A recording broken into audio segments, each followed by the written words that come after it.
بعض یو مسله بیانې او اوس امت لګ مشکلات سره مخامخ کړي دي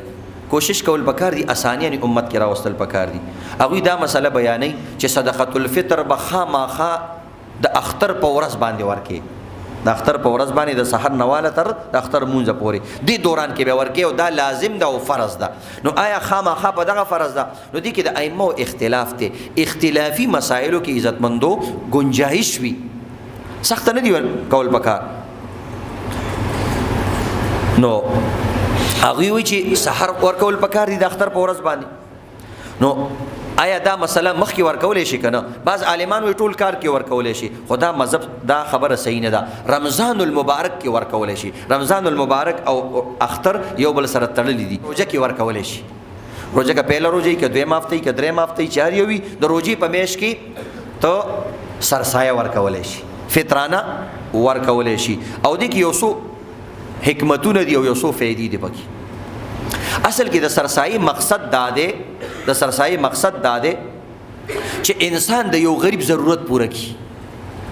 چې اختر کې هغه کپڑا اغستل شي د اختر په ورځ باندې څه شي ځان لوالي اختر له تیاری وکي نو عزتمندو نن سبا د اختر تیاری پروژه کې کیږي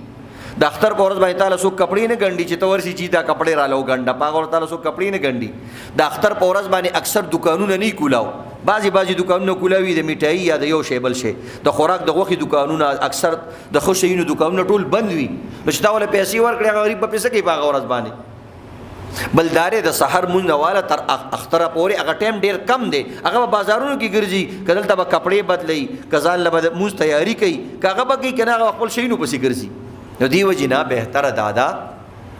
او د صحابه کرامو معمولم دو بخاری شریف کې دی عبد الله ابن عمر رضی الله تعالی عنہ با وی صدقه الفطر د رمضان نه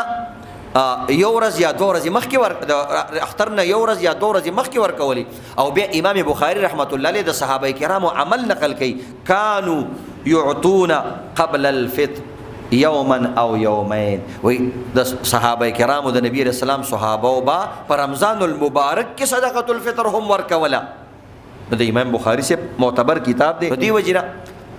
مخکې پر رمضان المبارک کې ورکولې شي بل پکې عزتمند وجه دادا چې رمضان المبارک کې د هر یو شي ثواب زیاتی نو د دې وجنه چې ته پکې دغه ورکی صدقه الفطر ورکی نو د دې ثواب باندې پکې زیاتو شو او بل د صدقه الفطر هم د زکات په شان باندې زکات هر ورځ ورکولې شي د وخت نه مخکې ورکولې شي اډوانس هم ورکولې شي نو د قشان صدقه الفطر خو د زکات نه کم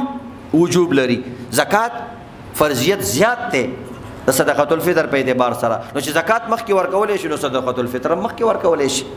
نو دی وجنه پروژه کې ورکولې شي څلورمه مسله دادا چې آیا صدقه الفطر